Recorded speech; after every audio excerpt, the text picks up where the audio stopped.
Hi guys, I hope you're good. I hope you're well and excited for our lesson today. We are still working with equations and we are specifically looking now at solving linear equations where we have to factorize for LCD. So the moment you hear LCD, lowest common denominator, yes, you are working with fractions. So we are trying to solve linear equations now while we are working with fractions. So we have certain restrictions day and day on fractions, and I will be highlighting them to you just now.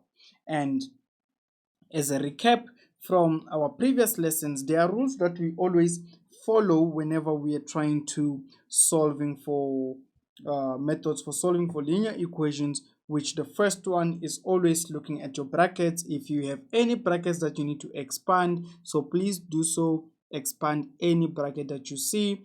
And we also secondly need to rearrange terms. So we need to rearrange all terms containing variables on one side. So if you have variables, you need to ensure that on one side, and if you have constant terms, also make sure that you put them on the other side.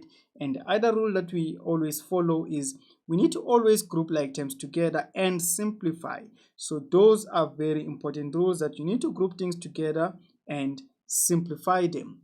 And fourthly, you need to factorize if necessary. So whenever you find yourself in a situation that you need to factorize, please do factorize. And as the heading of this lesson says, you need to factorize for the LCD, so we will be applying that rule now.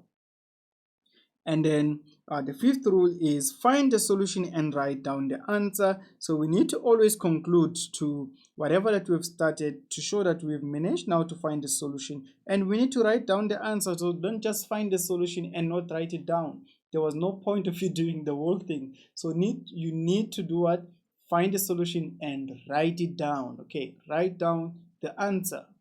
And lastly, check the answer by substituting the solution back into the original equation. So I've told you in the previous lessons that this helps you in understanding what you've been trying to work on. Okay, so do this if you don't trust yourself a lot. But I know that you trust yourself, so you just dare to check your answer. So please do it if you have the time, because don't waste so much time trying to check if you got the right answer. If you followed all the other rules properly, then you won't have to use the last rule. Okay, so now let's get to the exciting stuff.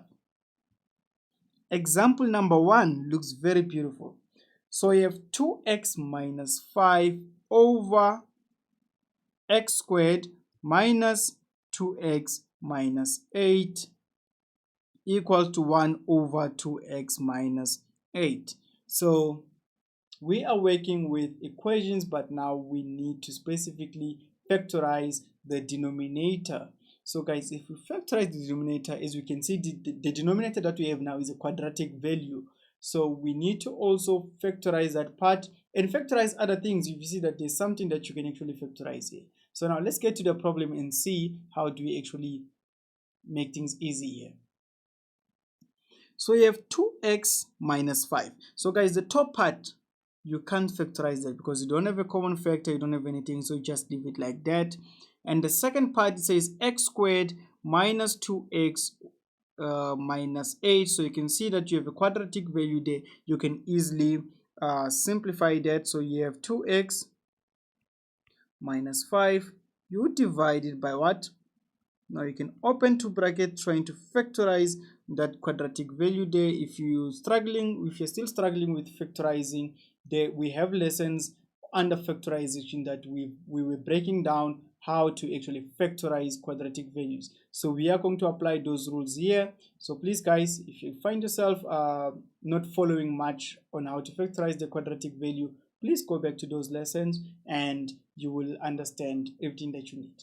So on this one, how do we factorize this quadratic value? We break down the values of the first term, so it's x and x, and break down the values of the last term such that when you add or subtract them, they give you the middle term.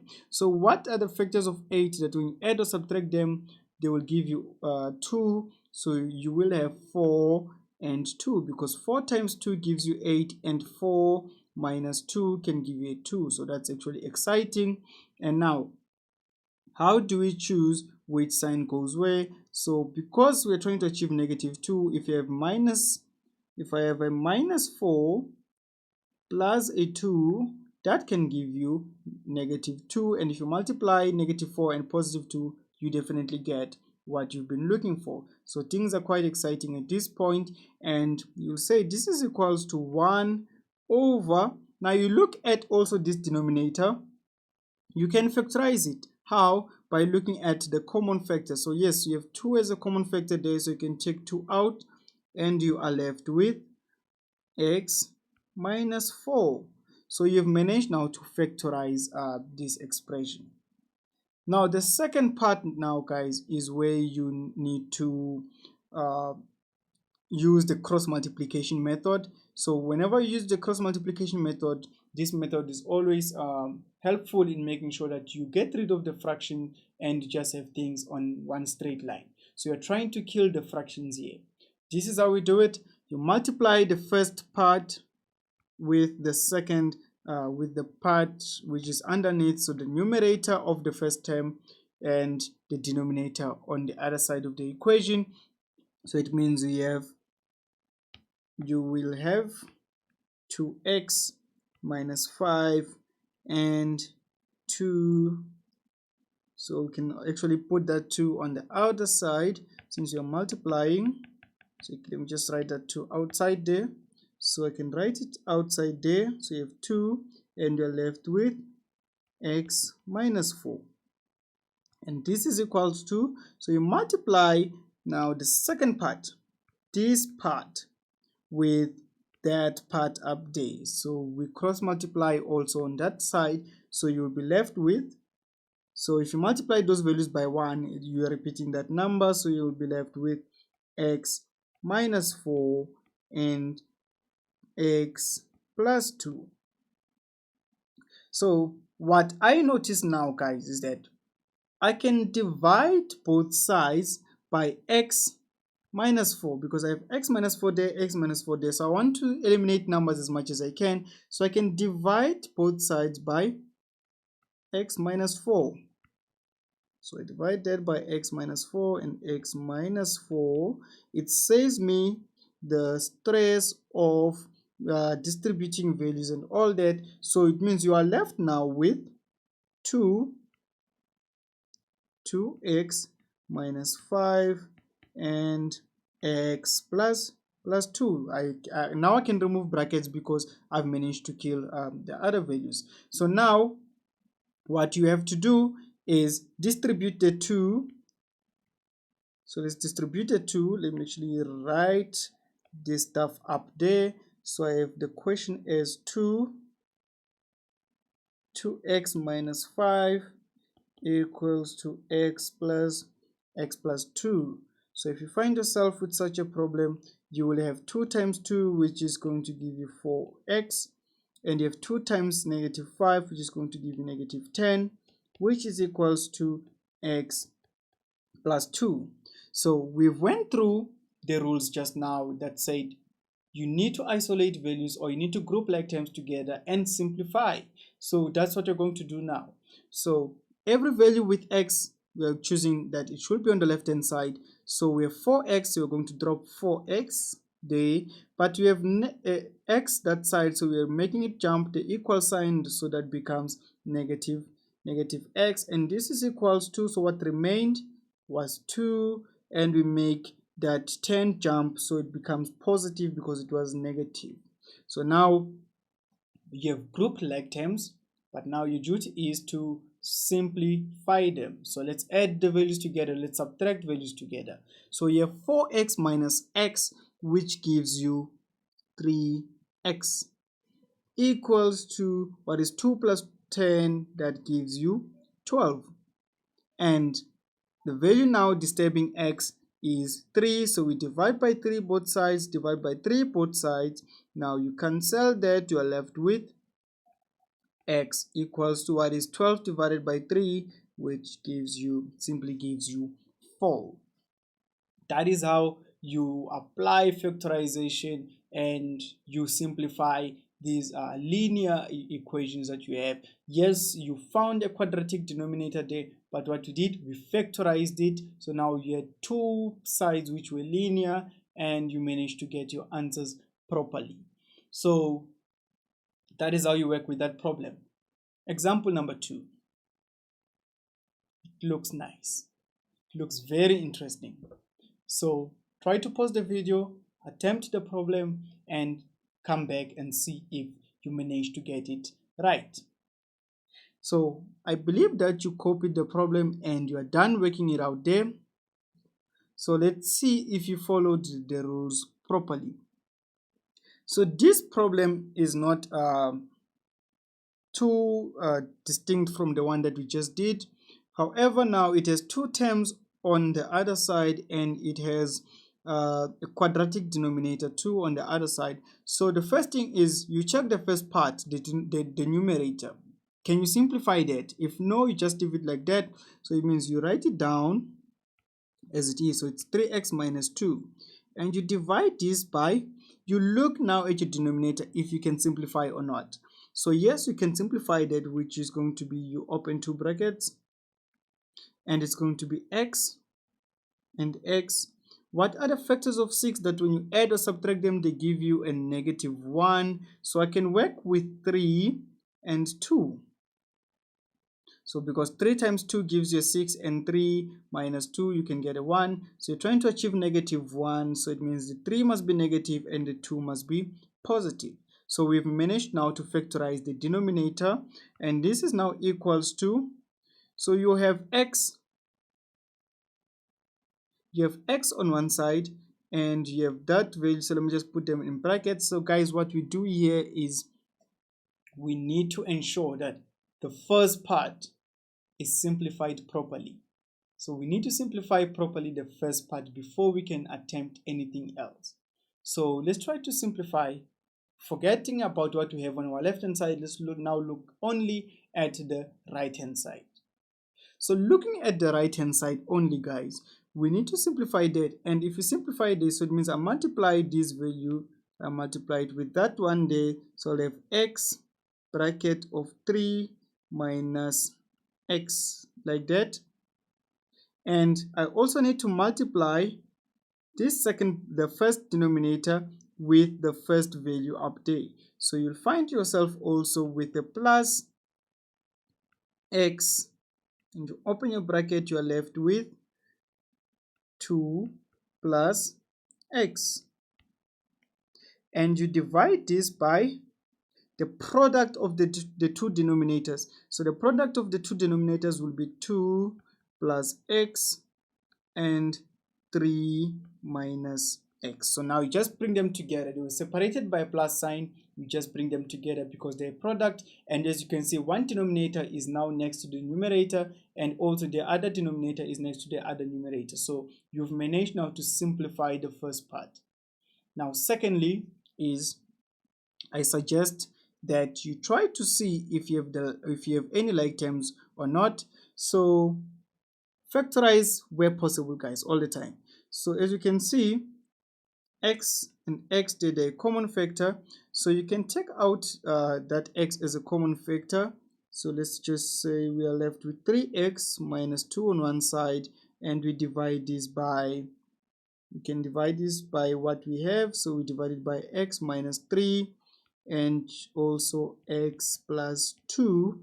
So this is equal to, so we can simplify the top part. So you're left with x, you open a bracket. So if you remove x there, you're left with 3 minus x, and also on the other side you are left with 2 plus x. So that's what you are left with, and you can close your brackets and divide this by, I can now rearrange this into the form of x plus 2, and also take out the negative and write this in the form of x minus, sorry, it's x minus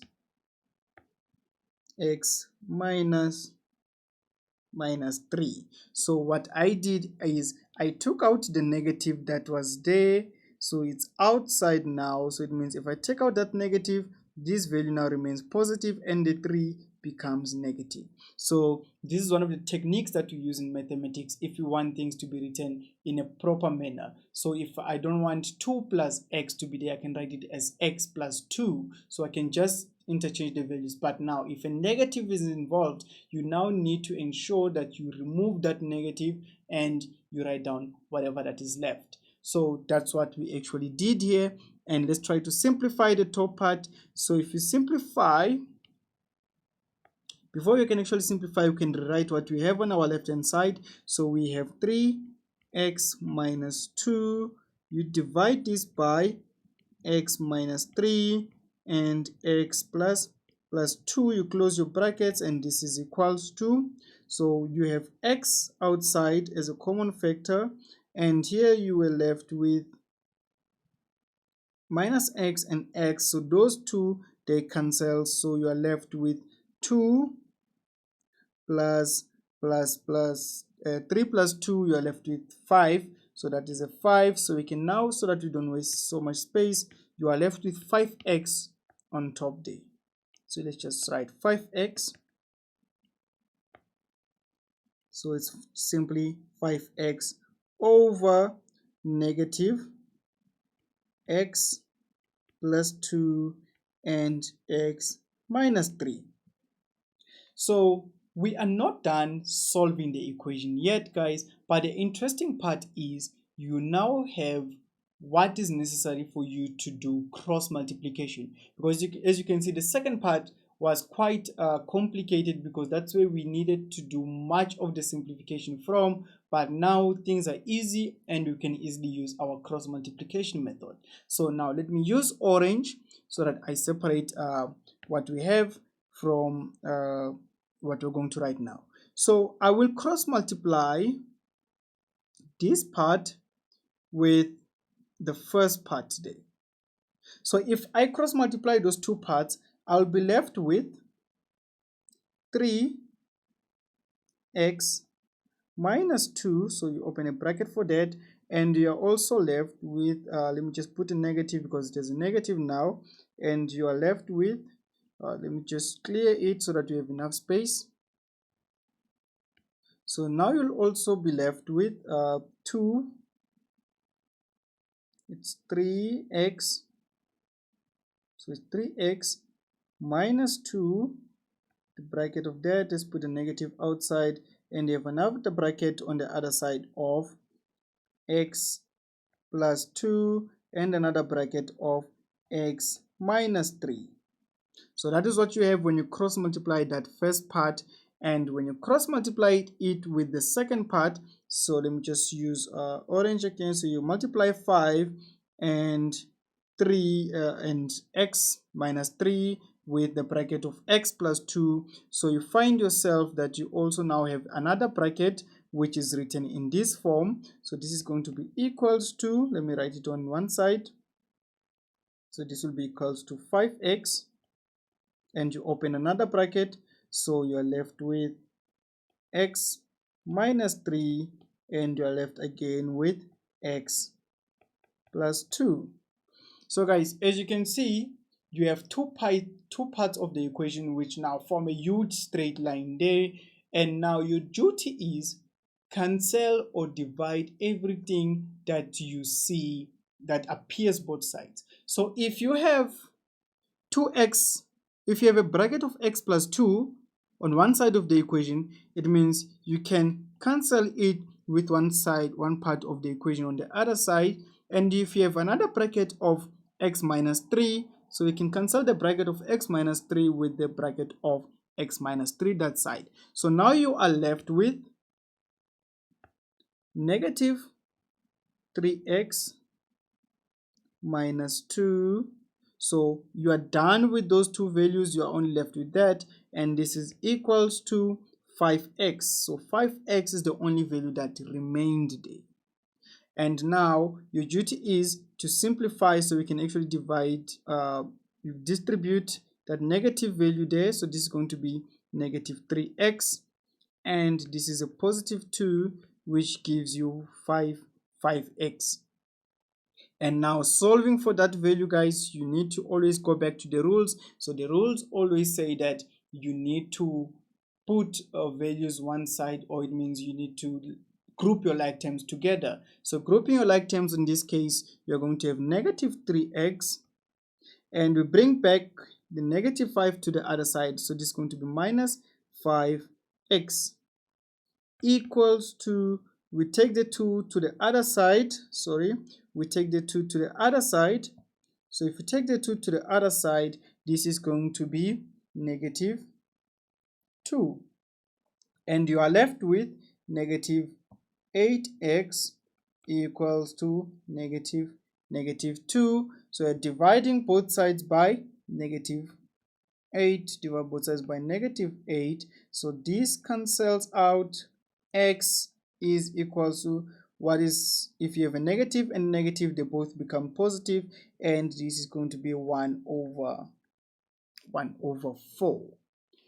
So guys, the work that we just did here, it's an equivalent of 6, 8 to 10 marks given the level of the question that you had. So this was one of the higher order questions that you are more likely to find on working with simplifying these rational linear equations where you need to factorize. So every rule that we followed here, guys, you need to apply it. As you can see, we applied so many rules on this problem alone. So you need to bring back all of those rules that you know, and trust me, you will manage to solve this. So if there's any part on this equation that you didn't understand, pause the video, go back and try to do it. Try to listen to what I've been saying all along, and you'll, trust me, follow everything, guys. So guys, thank you for joining me on today's lesson, and I will see you on the next one.